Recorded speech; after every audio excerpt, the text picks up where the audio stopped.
Hello, my name is Alex Ferguson, and today my study partner Neil Fraser and I will be giving you a presentation on the Cave Creek disaster from our engineering student perspective.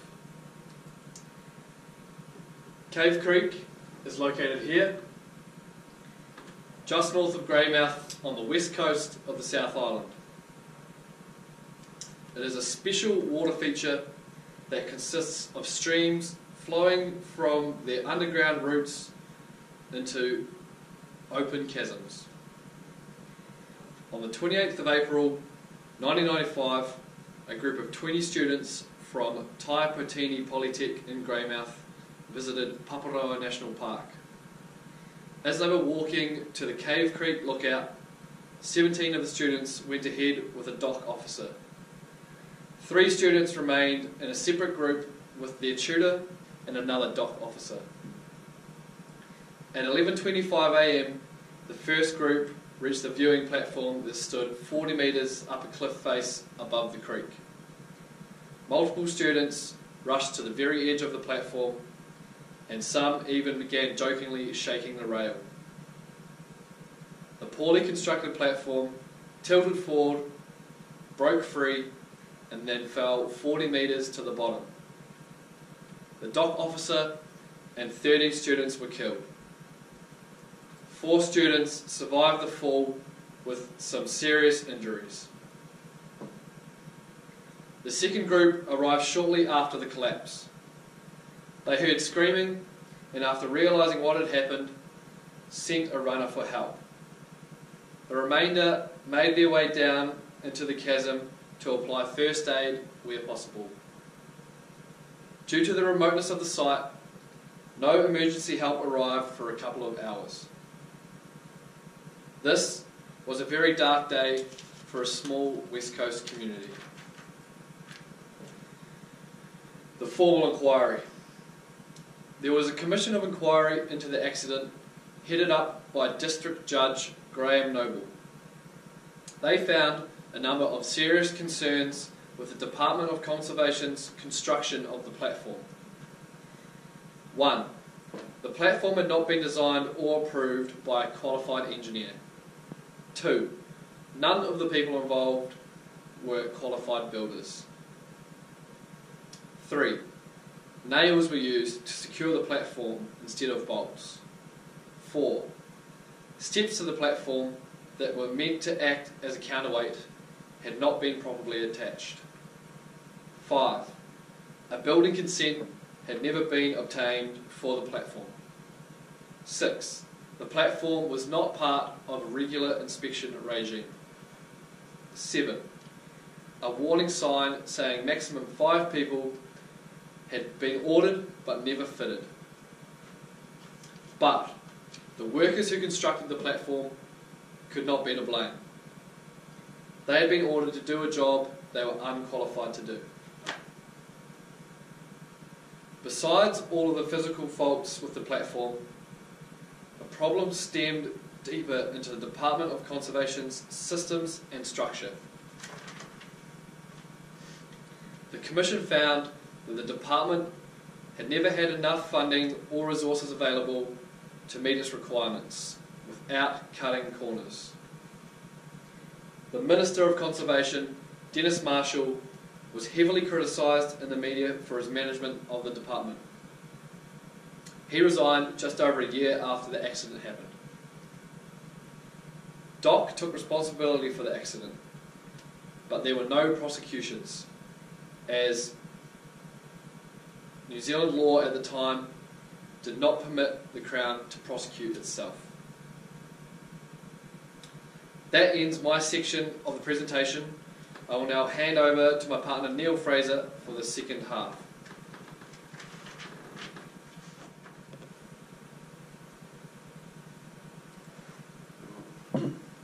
So I'm Neil Fraser, and I'm going to go over the last 3 items, which is a closer look at the failure, and finish up with the recommendation and conclusions. So a closer look at the failure. The outcome of the Commissioner inquiry, the Noble report, said that the primary cause of the failure was that the platform was not constructed in accordance with sound building practice. 12 points of failure. No building consent, design poorly qualified, design faulty, steel missing, plans were not used, design was left out of the construction group, the builders were poorly qualified, the piles were not aligned correctly, no bolts used, beer is badly nailed to piles, platform never attached to counterweight, and loading sign was lost. First one, no building consent.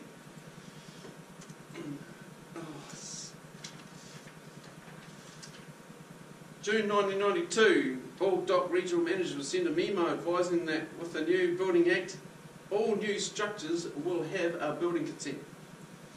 Later on, DOC will say that its executive failed to drive the directive deep enough into the organisation. The DOC Northern Operations Manager built many platforms using the consent process prior to the Cave Creek platform, but the manager thought it only applied to occupied buildings. September 1993, official visit number 1. The Bullet District Council light-hearted remark from the Mayor denied asking if the platform had had a consent. July 1994, official visit number 2. DOC Conservator and the Polytech Chair advised that no consent existed.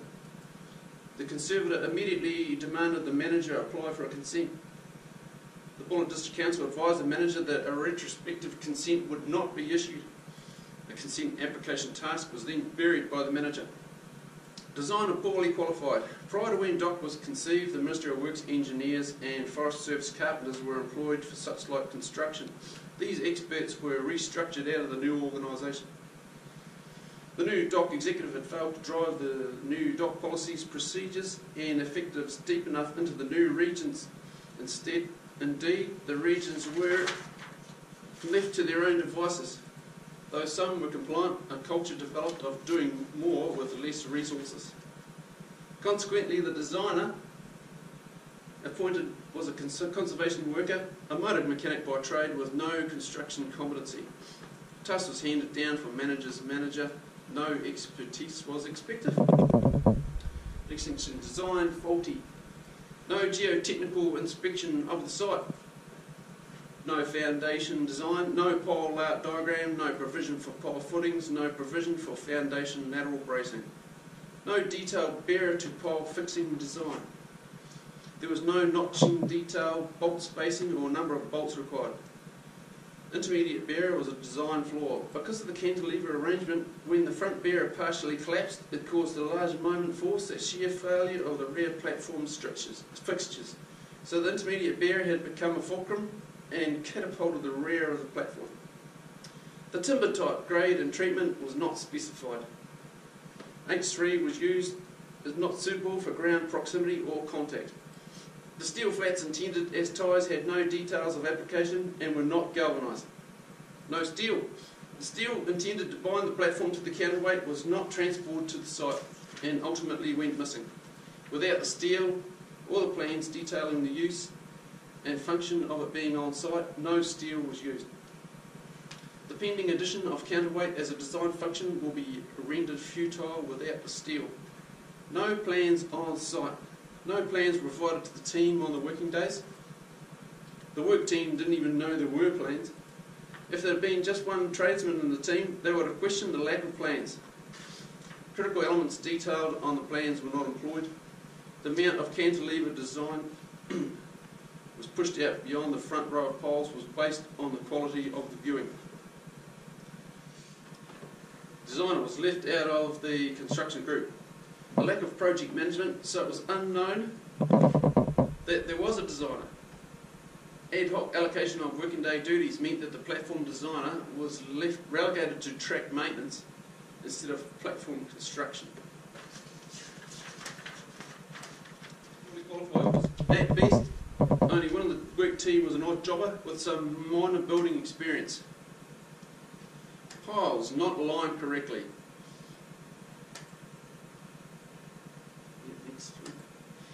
At best, only one of the work team.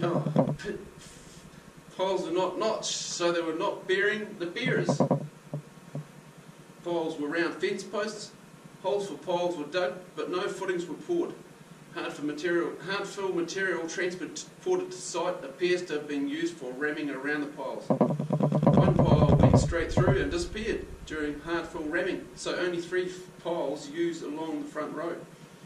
No string line was used. Alignment was not considered important. Rocks and roots prevented alignment. Bolts. No bolts used. Oh, next slide. No bolts used. This is good pole design. No drill was supplied to the construction site, so the bolts that were on site were not used. 2 4-inch nails per pile were used instead of the bolts. Packers were used between some of the bearers and the piles because of the poor pile alignment. Bolts would have had some value in fixing in these locations, but the nails used have no value. Bearers badly nailed to piles. The nails were 100mm long and the bearers were 50mm thick. So at best the nails would have penetrated the pile by 50mm. Only 2 nails per pile were used. Packers were used in places where the piles were poorly aligned, so would these nails have been of any use? Where the nails were offset from the pile centre or skewed, penetration of a nail into the pile would have been reduced. Calculations of nail performance indicated that just the tear mass of the platform itself may have been the maximum gross load bearing for these fixings. Platform never attached to counterweights. The counterweight was poured a year after the platform construction by someone not in the platform construction. There was no appreciation of the purpose of the counterweight. The steel that was intended to fix the counterweight to the platform was not at the construction site, and in fact it had gone missing. Loading sign. This loading sign was ordered, but when it arrived the purchaser was on leave, so the sign was stored away in the workshop and forgotten. The platform should have been built to withstand as many people that might crowd onto it, so if indeed there was a 5-person limit, then the platform should have been made smaller. The sign, however, is only an administrative safety feature, and it is possible that the platform may have lasted only a little while longer. Suggestions and recommendations. So how could a government department like DOC construct an unsafe platform? The Nobel report would blame no person. Instead, it was classified as a systemic failure within the department. Such a term can only ultimately refer to an executive failure. If there is no personal penalty for lack of responsibility by executives, then unsafe systems will remain inherent within the organisation. If executives have not deployed policies and procedures and put in place systems to train and upskill staff and monitor the effectiveness of these systems, then unsafe practices will exist. What has changed? Crown Organisations Criminal Liability Act 2002 enables the prosecution of Crown organisations. This change was made in direct response to the Cave Creek failure. And the first prosecution of a government department for failing to comply with an act was in 2019.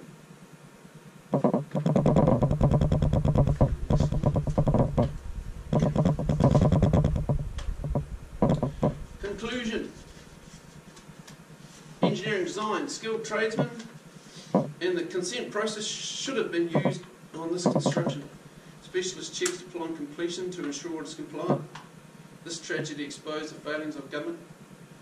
This structure or some other was doomed to failure. Change to the Act providing a mechanism for prosecution of government departments was inevitable. And some rules and regulations are for people's safety, and for people with no regard for these systems should have no responsibility for the safety of others. Thank you.